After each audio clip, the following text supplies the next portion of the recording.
সচেতনতার যে একটা সাধনা, যেটাকে আমরা ইংরেজিতে বলি মাইন্ডফুলনেস, এই মাইন্ডফুলনেসের যে ট্রেনিং, এই ট্রেনিংটার একটা সোপান, খুব ইম্পর্ট্যান্ট সোপান হচ্ছে হাউ টু স্টপ। মানে স্টপ মানে not how to stop the mind, how to stop, how to pause. এক কথায় যেটাকে আমি বলতে চাইছি, একটু একটু করে আমাদের দৈনন্দিন জীবনের একই রকম কর্মগুলো বা একই রকম যে আমরা কাজকর্ম, কথাবার্তা, ব্যবহারিকের মধ্যে একটা ছকে পড়ে গেছি, সেই ছক থেকে আমরা ছকে চলি, কিন্তু তার মধ্যেও আমরা একটা একটা করে মাঝে মধ্যে বিরাম আনার চেষ্টা করি, একটা করে পজ টানার চেষ্টা করি। এবং এই পজটা, এই বিরামটা, এই কিছুক্ষণের জন্য স্থির হওয়াটা, এই কিছুক্ষণের জন্য স্টপ বাটনটাকে টেপা বা পজ বাটনটাকে টেপা, এটা একটা খুব ইম্পর্ট্যান্ট আমাদের প্রত্যেক দিনের একটা মাইন্ড ট্রেনিং। জানবি, ওয়ান অফ দ্য রিজনস যে কারণে আমরা when we are attacked by our thoughts, লোকে বলে হার্ট অ্যাটাক, cardiac attack, কিন্তু there is more importantly, there is another attack which is more threatening to all of us, and that is thought attack, panic attack, anxiety attack, troubles and worry attack, all of it। এই সমস্ত কিছু কীভাবে আসে জানো? সব আমাদের চিন্তাগুলো কীভাবে আমরা করছি, আর এই চিন্তাগুলো যখন আমাদের অ্যাটাক করে তখন ওকে আমরা থামাতে পারি না, কিছুক্ষণের জন্য বিরাম দিতে পারি না, ওকে কিছুক্ষণের জন্য ওকে একটু ঠেলে সরিয়ে রাখতে পারি না। ও এসে আমাদের ইনভেড করে, ইটস লাইক অ্যান ইনভেশন। থটসগুলো যেন ইনভেসিভ হয়ে যায়। এই জায়গা থেকে আমাদের একটু একটু করে ওঠার সাধনা করতে হবে। এ তো একদিনে হবার নয়। জন্ম জন্ম ধরে আমরা আনকনসিয়াসলি চিন্তা করে অভ্যস্ত হয়ে গেছি। কিছু কিছু জিনিস আমরা শিখে নিই, আর সেই জিনিসগুলোকে আমরা বারবার রিপিট করতে থাকি ডে ইন ডে আউট। এবং এরই ফলে একটা টাইমে আমাদের জীবনগুলো দেখবে কেমন মোনোটনাস হয়ে যায়, বোরিং হয়ে যায়। আর এই মোনোটনি, বোরিংটা একটা স্টেজে গিয়ে খুব স্ট্রেসফুল লাগে। অর্থাৎ you start to lose charm of life. তখন আমার মনে হয় যে ওই একই জিনিস আর ভালো লাগে না। কিন্তু এই একই জিনিস ভালো লাগে না, এর পেছনে কিন্তু কেউ বুঝতে চায় না একই জিনিসের মধ্যেও যথেষ্ট ভালো লাগানো যায় যদি ওই একই জিনিসের মধ্যে তুমি একটু বিরাম আনতে পারো, একটু বিশ্রাম আনতে পারো, অল্প সময়ের জন্য একটু স্থিরতা আনতে পারো তোমার মনের জগতে। এবং সেই স্থিরতা তোমাকে ওই একই জিনিসটা একটু অন্যভাবে দেখতে সাহায্য করবে, একই ঘটনাটাকে একটু অন্যভাবে ইন্টারপ্রেট করতে সাহায্য করবে। এবং তোমার চিন্তাগুলো তখন এত এলোমেলো হয়ে যাবে না, একটা আরেকটার ওপর দিয়ে ক্রিস ক্রস করবে না। তখন তোমার চিন্তাগুলো অনেকটা পরিষ্কার থাকবে, তুমি দেখতে পাবে তোমার চিন্তাগুলো কোন কোন চিন্তা তোমার মনের জগতে আসছে। They will not catch you unaware. As a result, what happens is that you gradually grow in awareness, যেটা সব সাধনার মূল কথা। তুমি যে পথেই সাধনায় এসো, তুমি ভক্তিযোগের পথে যাও, তুমি কর্মযোগের পথে যাও, তুমি জ্ঞানযোগের পথে যাও, তুমি এমনি হঠযোগের পথে যাও, তুমি লয়যোগের পথে যাও, তুমি মন্ত্রযোগের পথে যাও, যে কোনো সাধনার পথেই তুমি যাও না কেন, তোমাকে একটা স্টেজে আসতেই হবে যে সাধনার মূল কথাটা হচ্ছে how you become aware about your own self. তুমি কি করে আত্মনিষ্ঠ হবে, কি করে আত্মসচেতন হবে। আত্ম মানে অহংকারের সচেতন শুরুতে, কিন্তু এই অহংকারের সচেতনতাই তোমাকে একটু একটু করে ধাপে ধাপে কোথায় নিয়ে যাবে? তোমাকে আত্মার দিকে নিয়ে যাবে, তোমার দ্রষ্টা স্বরূপে নিয়ে যাবে, তোমার সেই সাক্ষী স্বরূপে নিয়ে যাবে। তোমার মধ্যে যে একটা অস্তিত্ব চেতনা আছে, সেই চেতনার দিকে তোমাকে একটু একটু করে নিয়ে যাবে। তার জন্য একটু বিরাম চাই। একই জিনিস একইভাবে করতে থাকলে একই ভবিষ্যৎ তুমি রচনা করছো। মানে তুমি কালকের দিনে একটা আনন্দের ভবিষ্যৎ দেখতে পাবে না, বুড়িয়ে গিয়ে একটা ফ্যাকাশে ভবিষ্যৎ দেখতে পাবে, তার মধ্যে অত রং থাকবে না। মনে নেই ছোট্টবেলা, when we were adolescents, young, আমাদের জগৎটা কীরকম কালারফুল ছিল, আমাদের রেইনবোসগুলো কত কালারফুল ছিল, আমাদের জীবনে কত স্বপ্ন ছিল, আমরা কত স্বপ্ন দেখতে পারতাম। কিন্তু দেখবি যত একটা মানুষ আস্তে আস্তে আস্তে আস্তে করে ওই একই রকমের repetition of the same pattern of life, family life একই প্যাটার্ন, অফিস ওয়ার্ক লাইফ একই প্যাটার্ন, সামাজিক জীবন একই প্যাটার্ন, ঘুরে ফিরে সেই একই মানুষগুলোর সঙ্গে ওঠা বসা, ঘুরে ফিরে সেই একই রকম টপিকসে আলোচনা করা, ঘুরে ফিরে সেই একটা অভ্যাসগত জিনিসের মধ্যে বারবার আবর্ত কাটতে থাকা, এটা কোনো মানুষকে কখনো ভূমার সুখ দিতে পারে না। সাময়িক তাকে আহ্লাদ দিতে পারে, সাময়িক তাকে একটুখানি সুখ দিতে পারে, কিন্তু সেই যে জিনিসটা সে খুঁজছে সেটা সে কখনো পেতে পারে না। তাই আমি প্রথম আজকে যে জিনিসটা আলোচনা করছি সেটা হচ্ছে থামার শিক্ষা। তোমাকে, আমাকে, আমাদের সবাইকে থামা শিখতে হবে। যে we should be consciously able to stop in the middle of our day to day mechanical, repetitive, robotical activities and doings. কেন? এই ডুইংসগুলোর মধ্যে যদি আমি একবার নিজেকে অভ্যস্ত করে ফেলি, তাহলে আমি ডুইং ছাড়া আর বাঁচতে পারবো না। যদি কোনো কারণে এই কাজগুলো যদি আমার কাছ থেকে কেড়ে নেওয়া হয়, হঠাৎ আমার মনে হবে এটা ভয়েড। দেখবে যে কোনো মানুষ 60 বছরের পরে যখন রিটায়ার করে না, তার চেয়ারটা চলে যায়। খালি চেয়ারটা খালি যায় না, তার অনেকগুলো রেসপন্সিবিলিটিসগুলো যেগুলোর মধ্যে দিয়ে অনেকে তার সঙ্গে ইন্টারাক্ট করতো, স্যার স্যার স্যার স্যার করতো, ম্যাডাম ম্যাডাম করতো, সেটা আর তার কানে আসে না। হঠাৎ করে তার যেন মনে হয় he or she is no longer so important a person. কিছুদিন আগে পর্যন্ত কত লোক তার কাছে আশেপাশে ঘুরে বেড়াতো কত কাজের জন্যে, এখন তো কেউ তার কাছে আসছে না। হঠাৎ করে এই মানুষটার ভেতরে একটা ভয়েড হয়। Void of what? Lack of attention. সে মনে করে তার জন্য আর কারোর কোনো অ্যাটেনশন নেই। Previously he or she was the focus of attention. অনেক লোক তার দিকে তাকিয়ে থাকতো, এই মানুষটাকে দিয়ে আমার এই কাজটা হয়ে যাবে, এই মানুষটাকে দিয়ে আমি এটা করে নেবো, দাদা এটা যদি একটু করিয়ে দেন, স্যার এটা যদি আপনি একটু করিয়ে দেন, এইটা সে শুনতো সবসময়। কিন্তু after 60, after retirement, after you have taken yourself off from that typical rut of your business world or the office world or the work world, তখন তুমি তোমার ফ্যামিলির মধ্যে চলে আসো। আর ওই অবস্থায় পোস্ট রিটায়ারমেন্ট টাইমে তুমি দেখবে একটা মানুষ কি তাড়াতাড়ি বৃদ্ধ হয়ে যায়। মানে 5 বছরে সে তখন 10 বছর বৃদ্ধ হয়ে যায়। এই একমাত্র কারণ হচ্ছে তার লাইফ থেকে না চামটা খসে যায়। যতক্ষণ পর্যন্ত তোমার লাইফটার মধ্যে একটা কাইন্ড অফ এক্সক্লামেশন আছে, ওয়ান্ডারমেন্ট আছে, জয় আছে, হ্যাপিনেস আছে, পারপাস আছে, মিনিং আছে, you really start to vibrate differently. তোমার তখন মনে হয় wow, this life is this. আস্তে আস্তে এইগুলো যখন একঘেয়েমির মধ্যে পড়ে যায় তখন কি হয়?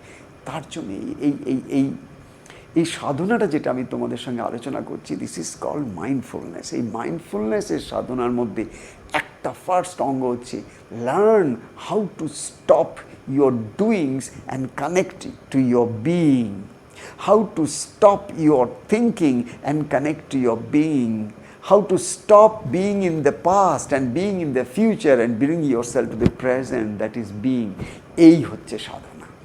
মাইন্ডফুলনেস মানে কি করে আমি নিজেকে অতীতের সঙ্গে যুক্ত হয়ে যে আমি ভেসে যাচ্ছি, ভবিষ্যতের দুশ্চিন্তা যে আমাকে গ্রাস করছে, এই দুটো অবস্থার থেকে আমি নিজেকে ক্ষণিকের জন্য হলেও মুক্ত করে আমি কি স্ব ইচ্ছায় সচেতনভাবে মাইন্ডফুলি আমি কি আমার যে বিইং অর্থাৎ আমার যে অস্তিত্ব চেতনা যেটা চৈতন্যের সঙ্গে যুক্ত আছে, সেই আত্মচৈতন্য বা আমার আত্মার যে একটা অবস্থা আছে ভেতরে, আমি যে একটা আত্মা স্বরূপ, I am a soul, I am a spirit soul, এই spirit soul, I am a spirit soul, এই জায়গাটায় কি আমি ক্ষণিকের জন্য একটুখানি এটার থেকে সরে গিয়ে এখানে আসতে পারি, মানে ডুইং থেকে সরে গিয়ে বিইংয়ে আসতে পারি। The more you practice small bits and pieces of this practice of being in the present, মানে কি করে তুমি বর্তমানে আসতে পারো, তুমি যত বর্তমানে আসার সাধনা করবে তত কিন্তু তোমার মনের ওপরে তোমার অধিকার বেড়ে যাবে, মনের ওপর তোমার অনেক বড় কমান্ড এসে যাবে। তখন তোমার মন তোমাকে যা খুশি করাতে পারবে না। আমি তোমাকে বলছি, হঠাৎ করে যখন তোমার মধ্যে একটা কারুর কোনো একটা দুর্ব্যবহারে তোমার মধ্যে একটা ক্রোধের উদ্রেক হয়, সাবকনশিয়াস প্রোগ্রাম অনুসারে তুমি যদি ক্রোধী মানুষ হও, সাবকনশিয়াস প্যাকেজিং অনুসারে তোমার মধ্যে যদি ক্রোধের নেগেটিভ ইমোশন খুব স্ট্রংলি বিল্ড থাকে, you can be rest assured তুমি নিজেকে স্টপ করতে পারবে না। ঠিক সেই মুহূর্তে টিট ফর ট্যাটের একটা কোনো রিপ্লাই তোমার কাছে রেডি থাকবে। তোমার শরীরের মধ্যে একটা ভায়োলেন্স উঠেই আসবে, তোমার সমস্ত চেহারার মধ্যে কোথাও না কোথাও একটা রিয়াক্টিভ নেগেটিভ ফিল্ড উঠে আসবে, যাতে তুমি আরেকটা মানুষের কাছে সহজেই ধরা পড়ে যাবে যে তোমার মধ্যে সাংঘাতিক ক্রোধ এসেছে, তুমি রেগে গেছো। জানবে, যে মানুষটা রেগে যায় না সে মানুষটা দুর্বল। তোমাকে যে মানুষটা রাগিয়ে দিল সে কিন্তু দুর্বল নয়, সে কিন্তু সবল। কিন্তু যে মানুষটা তোমাকে রাগিয়ে দিলে তুমি রেগে যাও, তাহলে তুমি তোমার দুর্বলতা প্রকাশ করলে, সে তোমাকে রাগাতে পারে। কিন্তু তুমি যদি সবল হও তাহলে তুমি সেই মানুষটার কাছে প্রমাণ করে দিতে পারো তুমি দুর্বল নও, যে তোমাকে রাগালো আর তুমি রেগে গেলে, তোমাকে ক্রোধের একটা আগুন ভেতরে ফেলে দিল আর তুমি দাউ দাউ করে জ্বলে উঠলে, এত সহজ ব্যাপার আর তুমি নও। এটা তুমি তাকে বুঝিয়ে দিতে পারবে একমাত্র সেই দিন, যেদিন তোমার ডেইলি প্র্যাকটিসের মধ্যে দিয়ে একটু একটু করে তোমার সাবকনশিয়াস মাইন্ডকে তুমি চেঞ্জ করতে পারবে। যদি তোমার অবচেতন মনের মধ্যে ক্রোধের বীজগুলো গিজ গিজ গিজ গিজ করে, তাহলে তুমি সেটা পারবে না।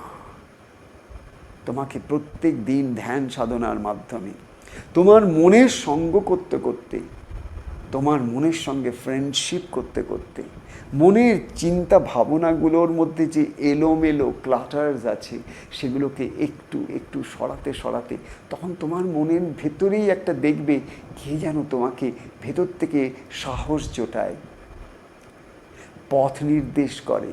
সে তোমার অন্তরের গুরু, সে তোমার আলোকময় দেবতা, তোমার হৃদয়ে তিনি বাস করেন। নিত্যকাল থেকে তিনি আছেন, নট যে আজকে তিনি থাকেন তোমার কাছে, নিত্যকাল থেকে তার বাসস্থান তোমারই হৃদয়ে, তোমার আত্মার গভীরে। সুতরাং এটা কি যে জিনিসটা জানো, প্র্যাকটিস করতে হবে, এটার জন্য প্র্যাকটিস চাই। এই প্র্যাকটিসটা কি? জেগে থাকার প্র্যাকটিস। আমাদের একটা প্র্যাকটিস আমরা জন্মে জন্মে করে এসেছি, চোখ খুলে কি করে ঘুমোবো, এই প্র্যাকটিসটাতে আমরা সিদ্ধি লাভ করেছি। এখন এই প্র্যাকটিসটাকে আমাকে ভাঙতে হবে, এই প্র্যাকটিসটাকে আমাকে কমপ্লিটলি ডিকন্ডিশনিং করতে হবে। মানে এটা condition state of my mind. কি আমি জেগে জেগে চলতে পারি না, আমি তো অটোমেটিক্যালি চলি। আমি কখন কোন জায়গা থেকে কোথায় চলে গেছি আমি কিন্তু পায়ের স্টেপস একটাও জানি না।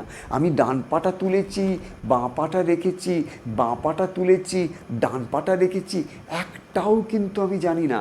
কিন্তু আমি কিন্তু 500টা পা হেঁটে চলে গেছি। আমি কতক্ষণ ধরে চোখ খুলে কত কিছু দেখেছি, ভেবেছি দেখেছি, জেনেছি দেখেছি, কিন্তু আমার বোধে আমি জানিনি যে আমি দেখেছি। তার কারণ আমি বোধে জেগেছিলাম না। বাই বোধে I mean in terms of awareness, no, আমার কাছে কোনো অ্যাওয়ারনেস ছিল না। তাই যদি অ্যাওয়ারনেসকে আমার মধ্যে জাগাতে হয়, you have to practice mindfulness. সচেতনতার সাধনা তোমাকে করতেই হবে। তুমি যদি জপও করো তোমাকে সচেতনভাবে জপ করতে হবে, তুমি যদি ধ্যানও করো তোমাকে সচেতনভাবে ধ্যান করতে হবে, তুমি যদি মন্ত্র উচ্চারণ করো তোমাকে সচেতনভাবে মন্ত্র উচ্চারণ করতে হবে, তুমি যদি কাউকে গালাগাল দাও তাতেও তোমাকে সচেতনভাবে গালাগালটা দিতে হবে। তার কারণ যেদিন তুমি সচেতনভাবে তাকে গালাগাল দিতে যাবে, তুমি দেখবে সে গালাগালটা মিষ্টি হয়ে যাচ্ছে। সত্যি ঘটনা আমি তোমাকে বলছি। যত তোমার মধ্যে সচেতনতা জেগে যাবে, তোমার চোখের দৃষ্টির মধ্যে, তোমার সমস্ত শরীরের মধ্যে অন্য ভাষা স্ফুরণ হবে। সেই ভাষায় তুমি কারোর উপর যখন রাগও করো না, সে লোকটা ভাববে, মা উনি রাগ করলেন, তাহলে আমার ভালো হবে। This is something very strange, amazing, I tell you, it's a fact. আমি অনেককে গালাগাল দিই, সে কি খুশি হয়, বাবা আমাকে গালাগাল দিচ্ছে, তাহলে আমার নিশ্চয়ই কিছু ভালো হবে, আমাকে কত ভালোবাসে তাই জন্য বাবা আমায় গালাগাল দিচ্ছে।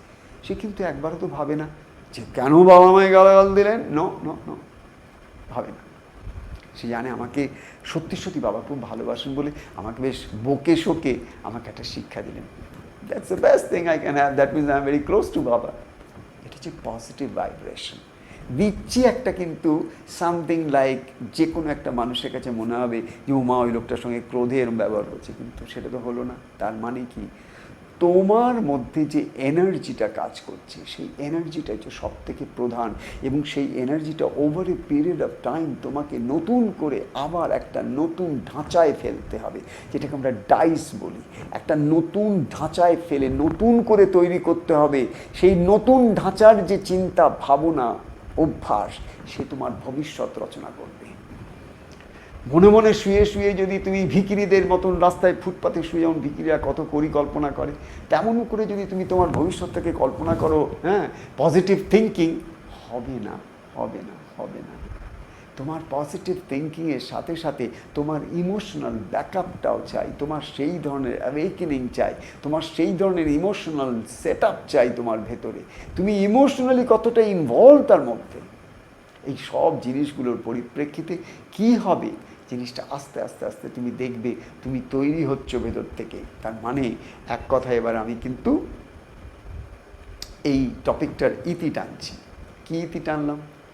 যে আজকে আমাকে যেটা নিচ্ছি, যেটা শিখছি, সেটা হচ্ছে আমার দৈনন্দিন জীবনে একই ঘটনা পরম্পরার মধ্যেও আমাকে একটু একটু ছেদ আনতে হবে, এবং সেটা কনসিয়াসলি। আমাকে একটু একটু করে বিরাম আনতে হবে, বিশ্রাম আনতে হবে, একবার থামতে হবে। থেমে আমাকে অ্যাসেস করতে হবে কে কাজটা করছে। আমি, অহংকার, অভিমান, এক্সপেকটেশনস, ক্রোধ, কে কে কে কে করছে? Stop, assess. এইবার তুমি যত সেই একই চিন্তা ভাবনা নিয়ে যে কাজগুলো করছিলে, এবার কনসিয়াসলি ওর মোডটাকে যদি তুমি পাল্টে দাও, তুমি দেখবে তোমার ক্রোধটা কম্প্যাশন হয়ে গেল। Anger will become compassion, because the moment you become aware and conscious, যত তুমি মাইন্ডফুল হয়ে যাবে, যত তোমার মনটা শান্ত হয়ে যাবে, তুমি আরেকটা মানুষের সুবিধা অসুবিধাটাকে আন্ডারস্ট্যান্ড করতে পারবে। You will understand the difficulty of the other. You will understand the weakness of the other.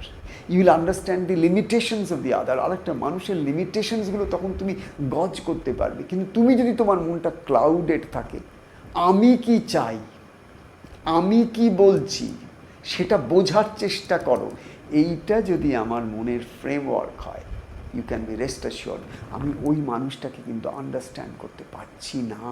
ওই মানুষটাকে আন্ডারস্ট্যান্ড করতে আমি না পারলে ওই মানুষটাও আমাকে আন্ডারস্ট্যান্ড করতে পারবে না। আমি যদি আর একটা মানুষকে আন্ডারস্ট্যান্ড করতে না পারি, ওই মানুষটাই বা আমাকে কি করে আন্ডারস্ট্যান্ড করতে পারে বলো? তাই আমাদের সব কিছুর মধ্যে একটা জাগরণ চাই, আমাদের সব কিছুর মধ্যে একটা সচেতনতা চাই। সচেতনতাই, দ্যাট ইজ মাইন্ডফুলনেস। সচেতনতা একটা জাগরণ, একটা ঘুমন্ত জীবন থেকে একটা জাগৃতির জগৎ। এই জগতে যদি আমায় আসতে হয়, আমাকে থামতে হবে, থেমে আমাকে অ্যাসেস করতে হবে যে আমি কোন দিশায় যাচ্ছি, দক্ষিণে না উত্তরে, এটা আমাকে কিন্তু জানতে হবে, আমাকে বুঝতে হবে। তার জন্য আমায় থামতে হবে, তার জন্য আমায় পজ বাটন টিপতেই হবে। টিপে আমাকে কিছুক্ষণ সময়ের জন্য হলেও আমার শ্বাসের দিকে মন নিয়ে চলে যেতে হবে। তাতে করে আমি কিছুক্ষণ যদি আমি আমার শ্বাস নিলাম, আমি শ্বাস ছাড়লাম, আমি শ্বাস নিলাম, আমি ছাড়লাম, এই শ্বাসের গতিবিধির মধ্যে মন দিলাম, আমার চিন্তা ভাবনাগুলোকে একটু দেখতে আরম্ভ করলাম, কী চিন্তা এলো, কী চিন্তা গেল। যখনই আমার মনটাকে দিয়ে আমি আমার শ্বাসকে দেখছি, আমার চিন্তাকে দেখছি, আমার শরীরের একটু একটু করে এনার্জি পরিবর্তনগুলো দেখছি, অটোমেটিক্যালি আমার সমস্ত মাইন্ড প্লেনটা একদম কমপ্লিটলি চেঞ্জ হয়ে গেল। বাইরের জগতের যত আবর্জনা একটু আগে আমাকে স্ট্রেসের তুঙ্গে তুলে দিয়েছিল, একটু একটু করে সেগুলো কতটা স্থিমিত হয়ে গেল, শান্ত হয়ে গেল, স্নিগ্ধ হয়ে গেল আমার মন। আস্তে আস্তে করে আমি দেখতে আরম্ভ করলাম যে না, there is a higher dimension to this whole happening. আমি একটু আগে যেটা ভাবছিলাম, this is such a odd thing happening, such a bad thing happening. No, behind all bad things there is some ulterior divine providential intention, একটা কিছু ওপরওয়ালার একটা কোনো চিন্তা ভাবনা কাজ করছে, আমি এক্ষুনি হয়তো সেটা বুঝতে পারছি না, কিন্তু আমায় আজ নয় কাল ঈশ্বর আমায় ঠিক বুঝিয়ে দেবেন। সুতরাং তখন তোমার মধ্যে স্নেহ, ভালোবাসা, ক্ষমা, প্রীতি, প্রেম, আর একটা মানুষের সম্বন্ধে ঝট করে কোনো কেউ বিচার করে শেষ কথা বলার যে প্রবণতা, যেটা দিয়ে মানুষের জীবনে কত দুঃখ সে ডেকে আনে, সেগুলো তুমি অনেকটা অ্যাভয়েড করে নিতে পারবে, অনেকটা শান্ত হয়ে যাবে তোমার। তখন তুমি দেখবে তোমার ভালো লাগবে জীবনটা, তোমার নিজের প্রতি নিজের শ্রদ্ধা বেড়ে যাবে, তোমার নিজের প্রতি নিজের ভালোবাসা বেড়ে যাবে। এই সেলফ লাভ যত বাড়বে, সেলফ এস্টিম তোমার যত উন্নত হবে, the more you love yourself, the more self esteem you have, you'll find that you're becoming more confident. And the more confident, more high your self-esteem is. The more open and compassionate and loving you are, automatically you are heading towards a true progress in your life's journey. এবং তার পরিপ্রেক্ষিতে কী হবে, তোমার কিন্তু আনন্দ হবে, প্রত্যেকটা মানুষও তোমাকে খুব ভালোবাসবে, তোমার এনার্জিটাকে ভালোবাসবে, তোমার কথাকে ভালোবাসবে, তোমার সঙ্গকে ভালোবাসবে, তোমার সান্নিধ্যকে ভালোবাসবে, তোমার উপস্থিতি চাইবে, যেটাকে আমরা বলি প্রেসেন্স। সুতরাং জানবে, এই যে to stop is an art, learn the art of stopping. আজকে আমি এইটাই তোমাদের দিলাম, কালকে এই স্টপ থেকে নিয়ে যাব কামিংয়ের দিকে, যে এই স্টপটা যেদিন তুমি করতে শিখবে, এই নেক্সট সেশন যেটা আমি তোমাদের সঙ্গে আবার সামনের নেক্সট যেদিন আমার টক আছে, এই স্টপিংটাই তোমাকে কামিংয়ের দিকে নিয়ে যাবে। মানে তুমি কি করে এই স্টপটাকে যদি ঠিক আয়ত্ত করতে পারো, তাহলে কেমনভাবে আস্তে আস্তে তুমি নিজেকে আরও শান্ত করে ফেলতে পারবে, এবং সেই শান্ত অবস্থায় তুমি কত রোগ ব্যাধি, কত রকমের নিজে ক্ষতি করার যে একটা চেষ্টা, তার থেকে কত বিরত থাকতে পারবে, তুমি কত উন্নত জীবন নিতে পারবে, আনন্দে থাকতে পারবে। বাইরের অবস্থাগুলো একই থাকলেও তাতে কোনো পরিবর্তন হোক না হোক, ওতে তোমার আর কিছু এসে যাবে না। তখন তুমি অনেকটা সেই অবস্থার মধ্যেই তুমি একটা অদ্ভুত নিজের ভেতরে একটা আনন্দের অবস্থান খুঁজে পাবে। তার কারণ তোমার একটা ভেতর থেকে অ্যাটিটিউডনাল চেঞ্জ হয়ে গেল। The moment you can attain to that attitudinal change, you are set free, and now you are on to a journey of true happiness in life. তোমার অনেক আনন্দের জগতের জন্যে তুমি কিন্তু অধিকার অর্জন করলে। জয় বাবা, জয়।